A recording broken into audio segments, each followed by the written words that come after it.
महान और अनुग्रहकारी परमेश्वर को आराधना और महिमा देते हुए आप सभी को प्रभु यीशु मसीह में सलाम। परिजनों, हमारे हर एक की ज़िंदगी में एक इच्छा, एक चाहत आते हैं या एक विचार जरूर आते हैं कि मैं एक अच्छा ज़िंदगी, नमूना भर ज़िंदगी कैसे जिएं। कई कोशिशें होते हैं, कई बार हम परास्त होते हैं, लेकिन पवित्र शास्त्र हमें इस विषय के लिए या ऐसे एक नमूना भर ज़िंदगी के विषय में कई उदाहरण देते हैं। उसमें से एक विचार को मैं आपके सामने रखना चाहता हूँ। एक नमूना मसीह जिंदगी, एक नमूना या एक प्रतिरूप मसीह जीवन, एक प्रतिरूप मसीह जीवन में कैसे जिए। पहले तस्सलोनी उसके पहले अध्याय 2 से 4 आयत को मैं पढ़ना चाहूँ।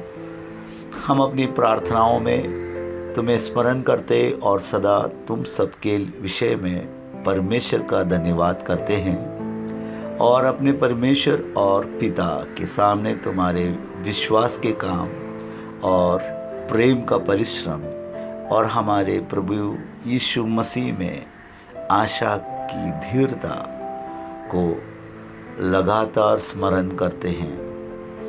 और हे भाइयों, परमेश्वर के प्रिय लोगों, हम जानते हैं कि तुम चुने हुए हैं हो। प्रियजनों, हम सभी लोग इन वचन से परिचित है और इस वचन से प्रभु का दास प्रेरित पौलुस हमारे इस मुद्दे पर या एक प्रतिरूप मसीह जिंदगी के विषय पर 2 बातों को स्पष्ट करते हैं। एक प्रतिरूप मसीह जिंदगी के लिए सबसे पहले हम और आप, हमारे और आपकी ज़िंदगी में एक पहचान, अपने आप के बारे में एक पहचान होनी ज़रूरी है। और यही बात वो बताते हैं कि हम परमेश्वर के चुने हुए हैं। परमेश्वर के चुने होने का मतलब हम वे व्यक्ति जो परमेश्वर के लिए, परमेश्वर की उस श्रेणी में अपनी जीवन, अपने ज़िंदगी को निर्वाह करने वाला या जीने वाला, हमारे स्टैंडर्ड के हिसाब से नहीं, हमारी श्रेणी के हिसाब से नहीं, बल्कि परमेश्वर के श्रेणी के हिसाब से अपने आप को परमेश्वर के लिए, परमेश्वर के कार्य के लिए और परमेश्वर के विश्वास के लिए समर्पित है। वैसे लोगों को ही परमेश्वर के चुने हुए कहा जा सकता है। वो कोई इंसान या कोई कलीसिया, ऐसा एक भेदभाव नहीं है। जो भी इंसान इस श्रेणी में आता है, वे ये चुनाव के या परमेश्वर के चुनाव के उस झुंड में आ जाता है। दूसरी बात, हमारे जिंदगी के कार्य, इस बात पर हम ज़्यादा जोर देना चाहते हैं। प्रभु के दास पौलुस कहते हैं कि तुम्हारे कार्य है जो उन्हें स्मरण करने के लिए प्रेरणा देती है। थिस्सलुनीकी कलीसियों की जो प्रकृति है, उनकी प्रवृत्तियाँ है, उनकी कार्य है, वो उन्हें प्रेरणा दे रहा है, उत्प्रेरणा कर रहा है, ताकि वे उनको स्मरण रखे। दूसरी बात, उनको प्रार्थना करें। उसमें 3 विशेष बातों को प्रेरित पौलुस दोहराता है। सबसे पहले बात, विश्वास के कार्य। हमारे ज़िंदगी में और आपकी ज़िंदगी में परमेश्वर ने क्या कार्य सौंपा है। विश्वास के कार्य यानी जो लक्ष्य, जो ध्येय प्रभु यीशु मसीह का है, वो ध्येय को बड़े विश्वास के साथ, धीरज के साथ इस संसार में करें, ताकि हम और आप परमेश्वर का उस लक्ष्य को, उस मिशन को पूरा कर पाए। जब ये लक्ष्य हमारे और आपके अंदर, हमारी और आपके जहन में जब भर जाता है, ये हमें प्रेरणा देती है, ये हमें उत्साह पैदा करता है। और ये उत्साह परमेश्वर के कार्य को कितना भी तकलीफ क्यों ना है, पूरा करने में, उसको आगे बढ़ाते जाने में मदद और सहायता करती है। दूसरा है प्रेम का जो परिश्रम। प्रेम का परिश्रम, पौलुस यहाँ पर दो बातों को बताना चाहते हैं। एक बात हम परिश्रम करना है, दूसरी बात बिना थक कर उस काम को करते जाना है। कई बार कार्य को आधा अधूरा छोड़कर चले जाते हैं। नहीं, हमें और आपको परिश्रम लगातार बिना विश्राम लेते हुए इस कार्य को करना है। और किसी ने ऐसा कहा है, जो व्यक्ति परमेश्वर का प्रेम के द्वारा चलाया जाता है, वो इंसान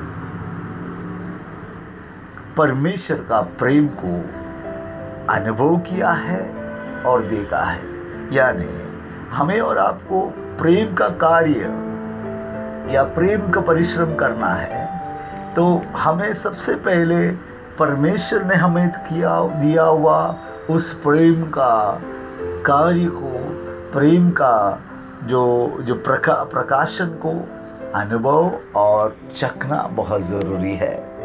सबसे एक ही बात मैं बताऊं, उसमें हमारी ज़िंदगी में परमेश्वर ने क्या किया है। परमेश्वर ने हमें क्षमा किया है, हमारे पापों को क्षमा किया है, हमारे गुनाहों को क्षमा किया है। जो इंसान इस क्षमा को जो परमेश्वर की ओर से मिली है, वही इंसान अपने पड़ोसी के साथ, अपने इर्द गिर्द रहने वाले भाइयों के साथ, बहनों के साथ प्रेम के साथ उनको क्षमा करते हुए रह सकता है। और जो कुछ वो करता है, इस प्रेम की प्रेरणा से ही वो करता है। प्रेम का परिश्रम, इस परिश्रम में कितने भी थकावट क्यों ना आ जाए, वो इंसान उसमें बना रहता है और इस प्रेम को वो हमेशा दूसरों पर लुटाते रहता है। तीसरी बात, आशा की धीरता। कलीसिया या एक इंसान तमाम कठिनाइयों को तभी झेल सकता है, कलीसिया विश्वास का कार्य को तभी पूरा कर सकता है, या परमेश्वर का मिशन को तभी पूरा कर सकता है, जब वो उसे चलाने वाला, उसको रखने वाला, संभालने वाला शक्ति, आशा और आशा के द्वारा उत्पन्न होने वाला धीरता के कारण। अगर मेरे और आपके अंदर आशा है, तो ये कार्य हमें और आपको करता, चलाता और अपने लक्ष्य की ओर लेके चलता रहता है। कारण एक सच्चा परमेश्वर पर विश्वास करने वाला इंसान को पता है, यही आशा है जो उसके मार्गदर्शन करता है, अपने मंजिल तक पहुंचाता है, उसे संभालता है, बनाया रखता है, उसे मजबूती प्रदान करता है, वो उसे उपलब्धि या कोई चीज़ जुटाने में मदद करता है। वही यही आशा है जो उसको छुड़ाता है, और यही आशा है जो उसे आशीर्वाद और आशा से भरता है। प्रियजनों, हम में से कोई व्यक्ति थक गया है, तो मैं आपसे बोलूं, आप अपनी आशा की दृढ़ता को एक बार टटोल कर देखें, जांच करें। आपको अगर सही सलामत है, आप नहीं थकोगे। और उसको और एक बड़ी आशा है कि जो कुछ कार्य को जो मैं इस संसार में किया है, शायद किसी और ने देखा या देखकर भी अनदेखा भी किया हो, या किसी ने देखा भी नहीं हो, उसको एक पता है, जो कुछ मैं करता हूँ मेरे परमेश्वर में करता हूँ, मेरे मसीहा में मैं करता हूँ। और उसे एक बात का पूरा यकीन है, जो कुछ किया है उसका परमेश्वर स्थानांतर कर उस स्थान में पहुंचाएगा, जहां से कभी ना कभी शायद इस संसार के बाद प्रतिफल जरूर मिलेगा। वो हस्तांतरित किया गया है और इसको कोई मुझसे छीन नहीं सकता। उसका प्रतिफल को मुझसे कोई छीन कर लूट नहीं सकता। प्रियजनों, परमेश्वर ने हमें दिया हुआ इन आशा के साथ धीरज से बढ़कर प्रेम का परिश्रम करते हुए विश्वास के कार्य में बना रहकर अपने चैन जो परमेश्वर के द्वारा मुझे और आपको मिली है उसमें विश्वास योग्य रहे। परमेश्वर मुझे और आपको आशीष और अनुग्रह से भरे, ये मेरी प्रार्थना और कामना है। आमीन।